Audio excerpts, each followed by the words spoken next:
I think for me, a leader is a person who walks their talk. So they say, this is what I believe, this is what I think, and then they act in accordance with those beliefs, whatever those are.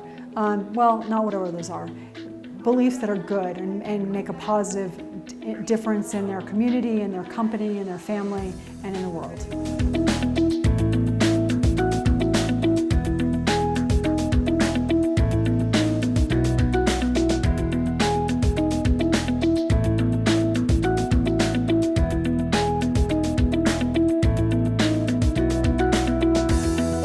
So there are three must-have roles. The first one is you need to have a person who has a vision for where you're going to go, what you want to accomplish. So someone who thinks strategically. That's an important role. The second role is that once you figure out where you want to go, you need to have a person who knows how to execute. Someone who doesn't necessarily do the execution, although you do need people that do that, but someone who knows how to figure out how to execute, because that's a very different skill oftentimes from the strategy piece.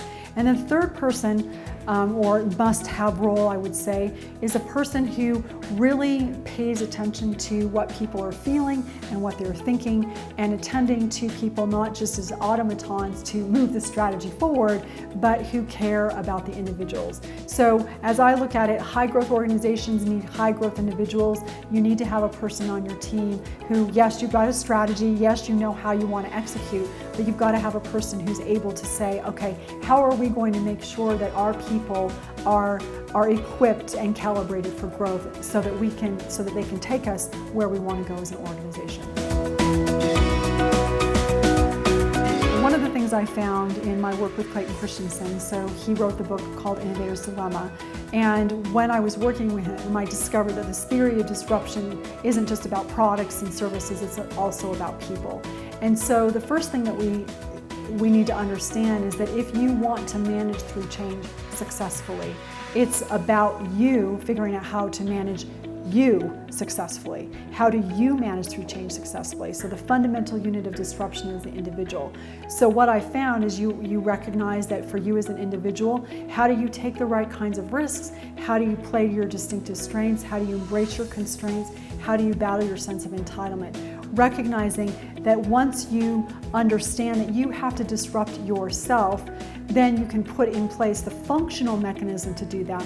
But then you also understand emotionally that the burden is upon you to disrupt yourself. And if you will disrupt yourself, you become a high-growth individual, and then your organization can become a high-growth organization.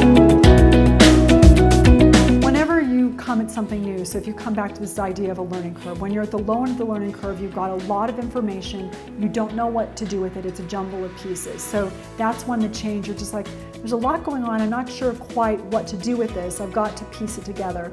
So early on, you should just sort of take your time, figure it out. It will feel like you're not doing much because you're at the bottom of your S curve, but over time you will figure it out. But once you have an idea of where you're going and how you want to deal with a particular kind of change, at some point you've got to make a decision, you've got to move into that S curve, you've got to accelerate up and basically say, here's our strategy for going after this, and you have to start executing.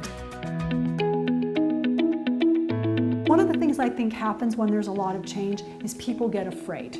And when people start getting afraid, they start making really bad decisions. And so part of the way a leader, and part of what you need those more experienced people to do, is just say, you know what, there's always been a lot of change, there will continue to be change, but we got this. We can figure this out. We will figure it out. We will make mistakes along the way, but we're going to figure it out. I think the most important thing is to not become prey to that fear.